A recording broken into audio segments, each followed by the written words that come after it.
Buйvol o'txo'r bo'lsa-da, juda kuchli va dahshatli hayvon. Lekin bitta kaltakesakka, hatto katta buйvol ham hech narsa emas. Bu qanday kaltakesak bo'ldi? Qayerda yashaydi va nimalarga qodir? Bu haqida siz bugungi dasturimizda aniq bilib olasiz. Videoni boshlashimizdan oldin videoga bitta like bosib, kanalga obuna bo'lib qo'yishni unutmang. PP orasidagi mantiqiy savolning javobini kommentariyada yozib qo'yishni esdan chiqarmang do'stlar. O'tgan videodagi mantiqiy savolning javobini to'g'ri topgan obunachilarimiz bilan tanishing.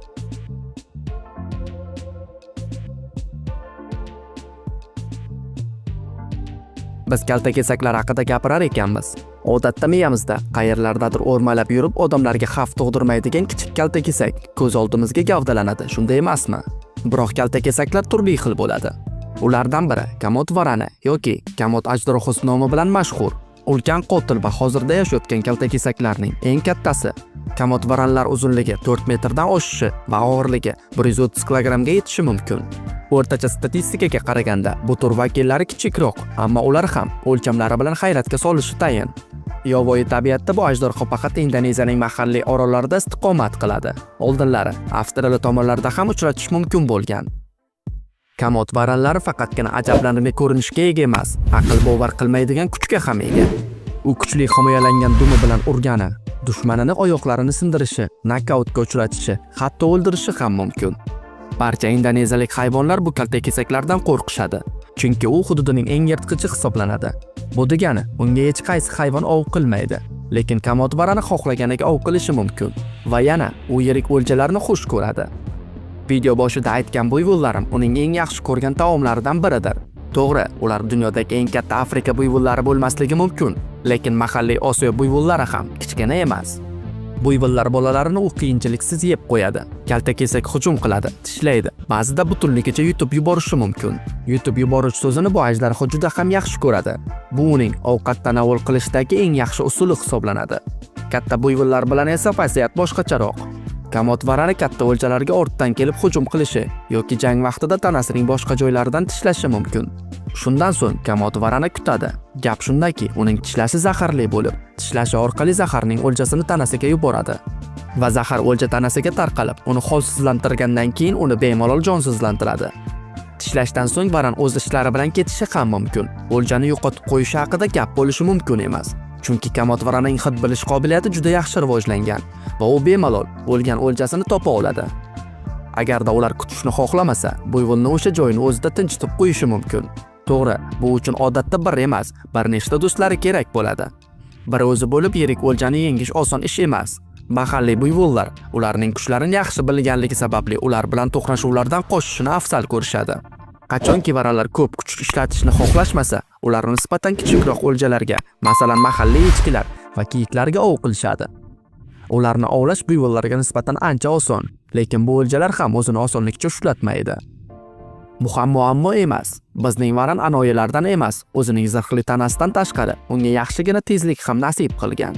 Kamot varanlari 20 km tezlikkacha harakatlanishi va o'ljasi tomonga reaktiv tezlikda tashlanish qobiliyatiga ega. Shu sababli ham echki va kiyiklarni osonlik bilan qo'lga oladilar. Bu kaltakesaklardan nafaqat yovvoyi hayvonlar, balki uy hayvonlari ham jabr ko'rishadi. Masalan, otlar va cho'chqalar. Qiyinchilik borasida bu hayvonlar xuddi echki va kiyiklarni ov qilishdek bir xil. Umuman olganda, ov oson kechadi. Mahalliy cho'chqalarning o'lchamlari uncha katta bo'lmagani sabab, kamot varanlari ularni boshqa o'zining o'ljalari kabi yutib yuborishadi. O'ljalar orasida maymunlar ham bo'lishi mumkin. Janubi-sharqiy Osiyoda maymunlar ko'p uchraydi. Shu sababli varanlarga ularga ov qilish qiyinchilik tug'dirmaydi va ko'pincha maydalashib o'tirmay maymunlarni yutib yubora qoladi. Kamot varanlari sudralib yuruvchilar bilan ham kuch sinashishga qarshi emas. Aynan kuch sinashish, e'tibor bering. Axir faqat ular bu zirhli ajdarhoga qandaydir qarshilik ko'rsatishi mumkin. Masalan, toshbaqalar, varanlar ularni ham iste'mol qilishadi, ammo ov har doim ham barobardan kelmaydi. Varan har doim ham toshbaqa zirhini sindira olmaydi. Shu sababli ham toshbaqalar qutulib qolishadi. Yana bir raqibi bu ilonlardir. Kichik ilonlarni ular bemalol yengishi mumkin, ammo yiriklari bilan o'ynashmaslikni afzal ko'rishadi.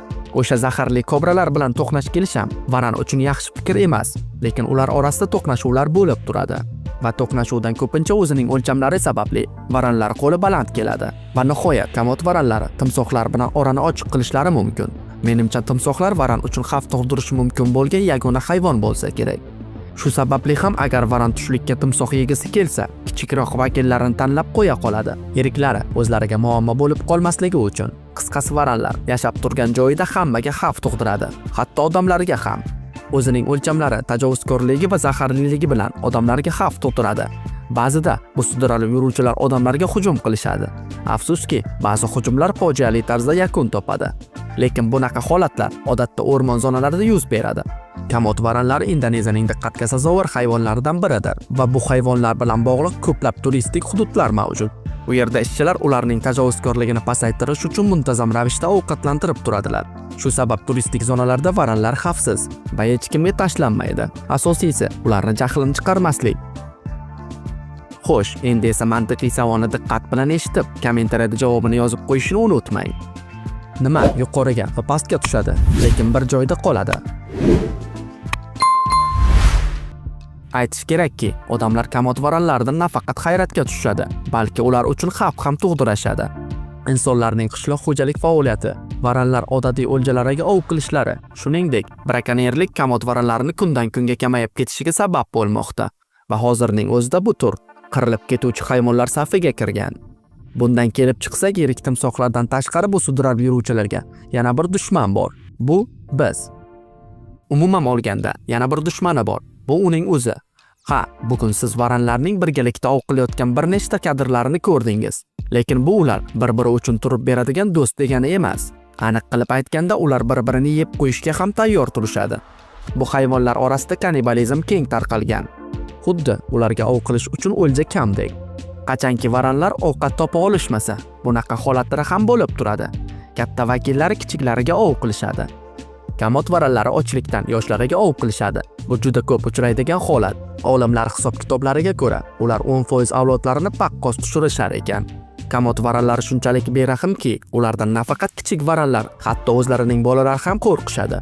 Bolalari tuxumdan chiqqan zahoti ota-onalari ularni yeb qo'ymasliklari uchun onalaridan qochib ketib yaqin atrofdagi daraxtlarga joylashishadi. Birinchi bir necha yilni shunday qochqinlikda o'tkazishlariga to'g'ri keladi. Kamot varanlarining yana bir qiziq jihati ularning ko'payishidir. Nimaga deysizmi? Videoni kuzatishda davom eting. Bu haqida ham bilib olasiz. Ko'payishi. Kamot varanlari yolg'izlikni yaxshi ko'rishadi. Ular bir-birlari bilan faqat ovqatlanayotganlarida yoki ko'payish davrida bo'lishlari mumkin. Ko'payish haqida gap ketgan ekan, ular qishning quruq paytida qo'shilishadi. Shundan so'ng urg'och usti tuxum qo'yish uchun joy qidirishni boshlaydi. Biroq hammasi boshqacha bo'lishi ham mumkin. Kamot varanlari erkaksiz ham ko'payishadi. Bu jarayon partenogenez deb ataladi. Buni nima anglatadi deysizmi? Bu shuni anglatadiki, agar erkak bo'lmasa, urg'och tuxum qo'ya oladi. Bu holatda barcha bolalar erkak bo'lib tuxumdan chiqadi. Umuman, kamot varanlariga nimaga bunaqa qobiliyat kerak? Olimlar bunga ham qiziqib ko'rishdi. Olimlar bu narsa ularning yashash joyiga bog'liq deb hisoblashmoqda. Bu ularga agar dovul urg'ochilarini erkaksiz boshqa qo'shni orollarga tashlab yuborsa, urug'ni saqlab qolishga qo'l keladi. Video sizga manzur bo'ldi degan umiddaman. Video sizga yoqqan bo'lsa, videoga bitta like bosib, kanalga obuna bo'lib qo'yishni unutmang. Keyingi dasturlarimizda ko'rishguncha, xayr sog' salomat bo'ling.